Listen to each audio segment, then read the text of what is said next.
ನಮಸ್ತೆ ವೀಕ್ಷಕರೇ, welcome back to my YouTube channel. ನಾನಿವತ್ತು ನಿಮಗೆ ನುಗ್ಗೆಕಾಯಲ್ಲಿ ನಾರ್ಮಲ್ ಆಗಿ ಸಾಂಬಾರ್ ಮಾಡ್ತಾರೆ, ಬಟ್ ಇವತ್ತು ನಾನು ನುಗ್ಗೆಕಾಯಲ್ಲಿ ಚಾಪ್ಸ್ ಮಾಡೋದು ಹೇಗೆ ಅಂತ ಹೇಳ್ತೀನಿ.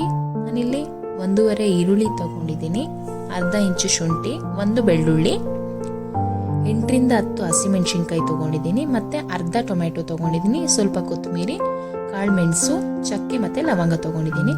ಮತ್ತೆ 1 ಈರುಳ್ಳಿನ ನಾನು ಒಗ್ಗರಣೆಗೆ ಅಂತ ಸಪ್ರೇಟಾಗಿ ಕಟ್ ಮಾಡ್ಕೊಂಡು ಇಟ್ಕೊಂಡಿದ್ದೀನಿ. ಇದನ್ನೆಲ್ಲ ನಾವು ಒಂದು ಮಿಕ್ಸರ್ ಜಾರ್ಗೆ ಹಾಕಿ ಫೈನ್ ಪೇಸ್ಟ್ ಮಾಡ್ಕೊಳ್ಳೋಣ. ಸ್ವಲ್ಪ ನೀರು ಹಾಕ್ಬೇಕಷ್ಟೇ, ಜಾಸ್ತಿ ನೀರು ಹಾಕಬಾರ್ದು.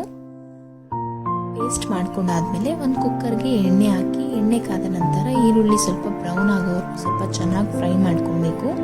ಈರುಳ್ಳಿ ಬ್ರೌನ್ ಆದಮೇಲೆ ನಾವು ರುಬ್ಬಿರುವಂಥ ಮಸಾಲೆಯನ್ನು ಹಾಕಿ ಹಸಿ ಸ್ಮೆಲ್ ಹೋಗೋವರೆಗೂ ಸ್ವಲ್ಪ ಚೆನ್ನಾಗಿ ಮಸಾಲೆನ ಎಣ್ಣೆಯಲ್ಲೇ ಫ್ರೈ ಮಾಡ್ಕೊಬೇಕು.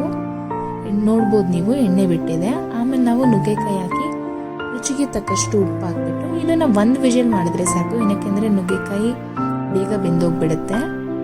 ಇದನ್ನು ನಾನು ಚಪಾತಿ ಜೊತೆ ಮಾಡಿದ್ದೀನಿ. ಇಲ್ಲಿ ನಾವು ರೈಸ್ ಜೊತೆನೂ ತಿನ್ಬೋದು, ತುಂಬ ಚೆನ್ನಾಗಿರುತ್ತೆ.